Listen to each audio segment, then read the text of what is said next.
Hi, everybody. Brad Truax here again from Eastman's Woodlands and Wildlife Committee. And today we're going to talk about fall foliage. Again, here's a brilliant picture of the fall foliage here in New England. It's already September, and the leaf peepers are going to be flocking pretty soon to New Hampshire and other New England states to see the really glorious colors of our fall foliage. Every autumn, the leaves of our deciduous trees lose their green chlorophyll pigment, and that uncovers pigments of a variety of other colors. The reds, oranges, and yellows really dominate our hillsides and contrast with the greens of our conifers. And though there's been no formal count of leaf peepers in New Hampshire, last year the state's travel bureau said there were about 3.7 million people visiting New Hampshire to visit the fall foliage. Actually, Franconia Notch State Park, which is a very popular leaf peeper site, had nearly 60,000 paid visitors last year.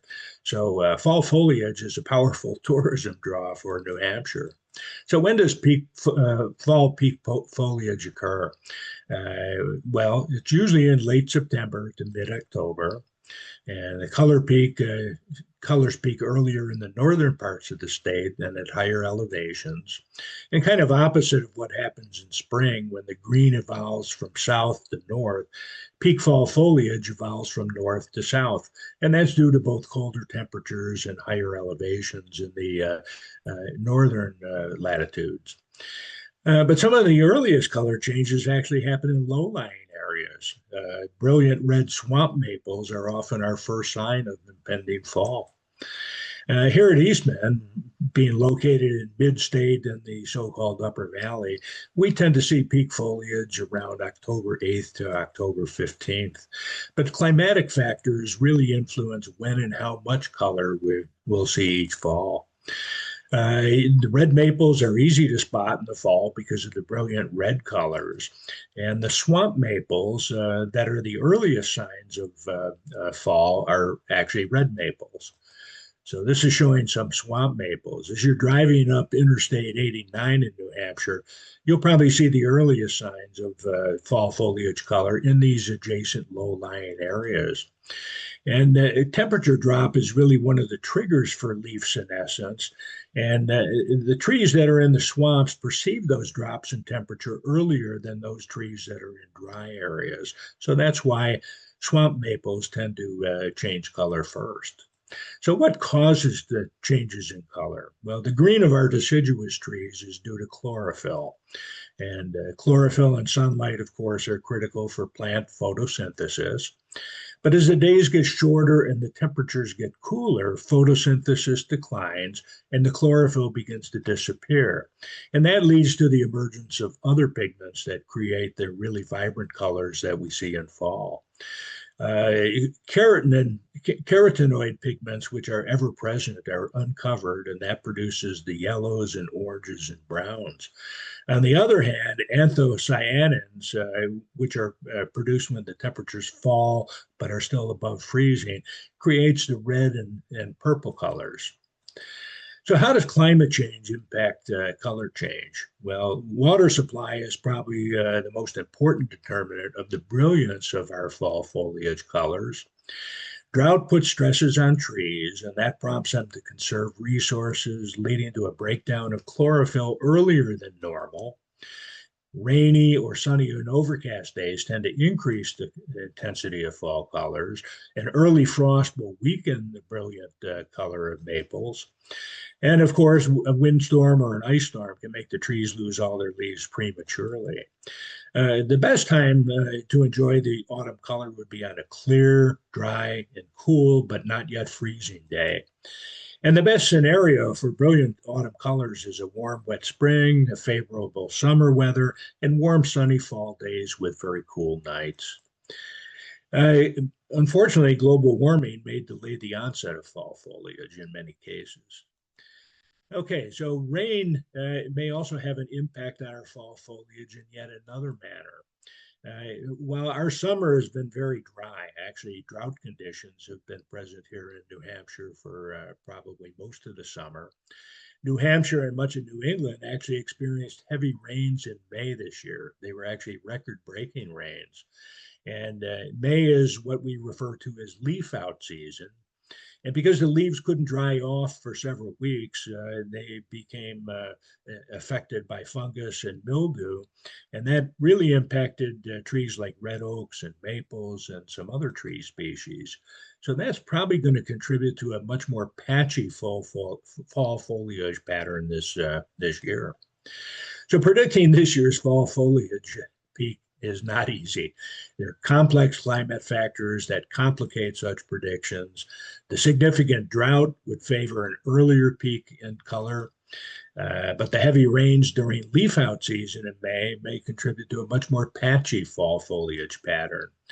And the higher than normal temperatures that we're experiencing now with fewer colder nights, if those extend into September, that may delay the peak and may actually shorten the peak time. Our prediction is don't worry, we're still going to see lots of color this fall. And this is a map that's showing what's predicted. Again, as we mentioned, the drought stresses the trees, so they conserve resources. They do that by breaking down chlorophyll. That leads to the appearance of the other pigments. And the lack of rainfall that we've had in the past few months has led some experts to predict fall foliage is going to be earlier this year. Peak fall foliage will be earlier this year than usual. And this map really assumes no excessive rainfall this year. Different trees produce different colors. The sugar maples can be anywhere from yellow orange to red. Red maples are brilliant red and purple. Red oaks have a deep red foliage or brown and red colors. White oaks tend to be reddish brown. Birch tend to be bright yellow.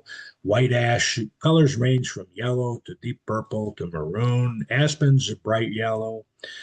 Beech trees are light brown or tan. Here's some oaks in the fall. The top is a red oak in fall. The bottom is white oak in fall, kind of a purplish color for the white oak compared to a more red color for the red oaks. Birch trees are brilliant yellow in the fall, and they're actually a favorite for painters.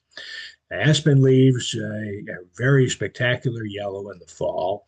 And if you're driving up Interstate 89 and you look off to the side, you'll often see quaking aspen leaves that are a brilliant yellow. Aspens are also very interesting in that they maintain a thin layer of chlorophyll underneath the bark.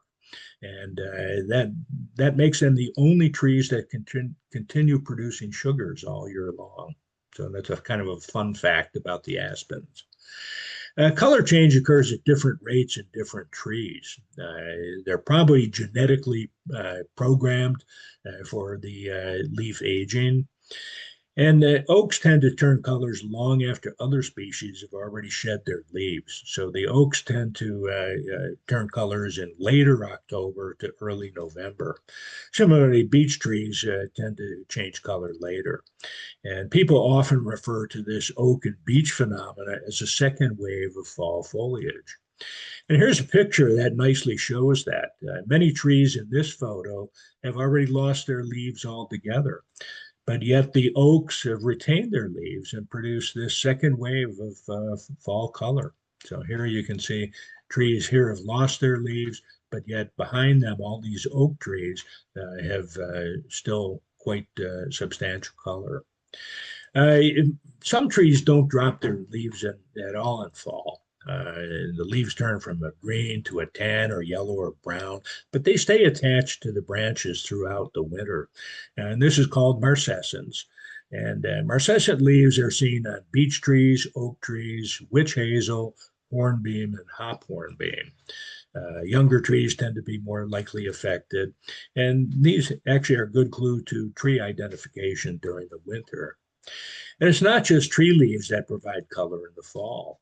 In the fall, leaves of Virginia creeper turn a bright purple or red before falling off the vines.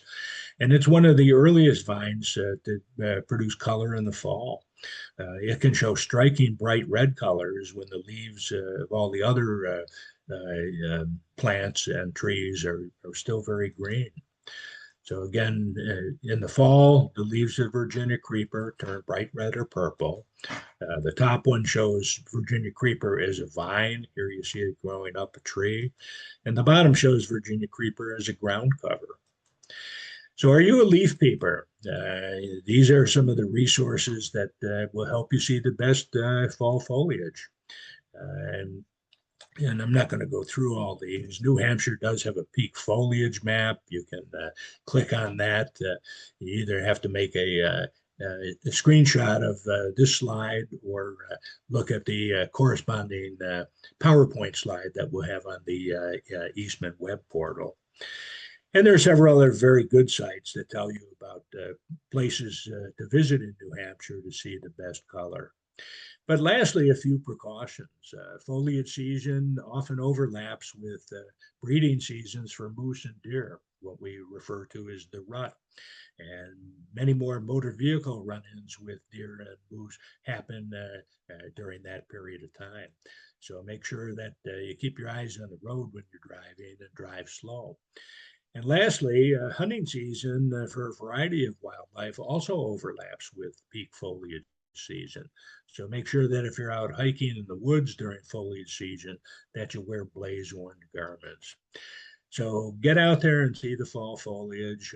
Hopefully you'll enjoy this.